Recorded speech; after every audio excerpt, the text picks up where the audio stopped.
Welcome to Storied Audio. The night before his trip, Mike hugged his girlfriend and promised he'd be back in a week. It wasn't dramatic, just warm, familiar, the kind of goodbye that belonged to two people who trusted each other. But trust is fragile, and fear can shatter it faster than truth can repair it. 3 days after he left, Emily spiraled. She had been looking for a charger in his nightstand when she found another phone, tucked beneath old receipts and a watch he never wore. Her heart dropped. Her breath thinned. She turned it on. A single message lit the screen. "You can stay here, it's no problem." From a woman. Her chest tightened. Her mind raced. She didn't ask questions.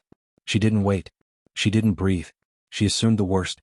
Within hours she had boxed up his clothes, his tools, his childhood photos, everything, and shoved them into a storage unit.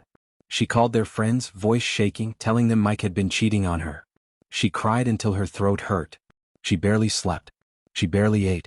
She sank into a darkness she didn't know how to climb out of. Meanwhile, on the other side of the country, Mike's phone had shattered on the first day of his trip. He didn't have time to replace it. He worked long shifts and thought of her every night, unaware that his life back home was burning down. On his way home, he stopped at a store and bought a new phone. The moment the clerk activated his number, the screen exploded with notifications. Hundreds of messages, missed calls, voicemails. He froze. His friends accusing him. Her calling him a liar. Her telling him not to come home. Her sending him the code to a storage unit. He didn't even drive to the house. He went straight to the unit, opened the door, and stared at his life packed into cardboard. Something inside him cracked in a way he knew wouldn't heal right. He rented a small apartment across town, far enough that no one would accidentally run into him.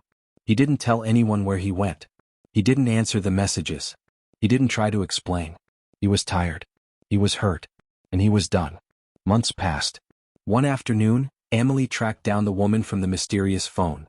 She confronted her, trembling, ready for the truth she thought she already knew. But the woman looked confused, then concerned, then heartbroken. "I'm his cousin," she said softly. "He was in my city for work.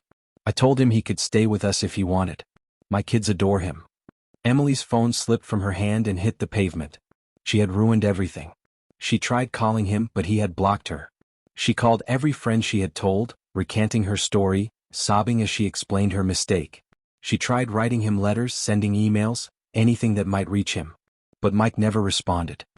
He had loved her deeply, but she had torn his life apart without giving him a chance to speak, without asking a single question, without trusting the man who had never given her a reason to doubt him.